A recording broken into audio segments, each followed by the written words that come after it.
নমস্কার, কেমন আছো সবাই? আবারও চলে এসেছি নতুন একটা ভিডিও নিয়ে। আজকে আমি তোমাদের আবারও একটা ওয়াল হ্যাঙ্গিং বানিয়ে দেখাবো। ওয়াল হ্যাঙ্গিং বানানোর জন্য আমি প্রথমেই একটা কার্ডবোর্ডের উপরে নিজের পছন্দ মতো রং করে নিয়েছি। রং করার পরে এগুলোতে আমি প্যাঁচা বসাবো। প্যাঁচা বানানোর জন্য আমি আগের বছর দীপাবলিতে ফেলে না দেওয়া প্রদীপগুলো থেকে 5টা প্রদীপ নিয়ে নেব। এরপরে 5টা প্রদীপকে কার্ডবোর্ডের উপরে আঠার সাহায্যে লাগিয়ে নেব।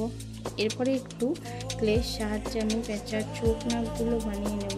ক্লেটা একটু শক্ত হয়ে আসলে আমি প্যাঁচা বানানোর জন্য প্রদীপের উপরে চোখ নাকগুলো ফেভিকলের সাহায্যে লাগিয়ে নেব।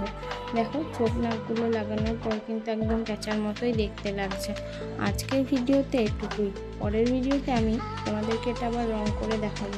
তাহলে আজকের মতো চলি, টাটা, বাই বাই। আবারও পরের ভিডিওতে কথা হবে।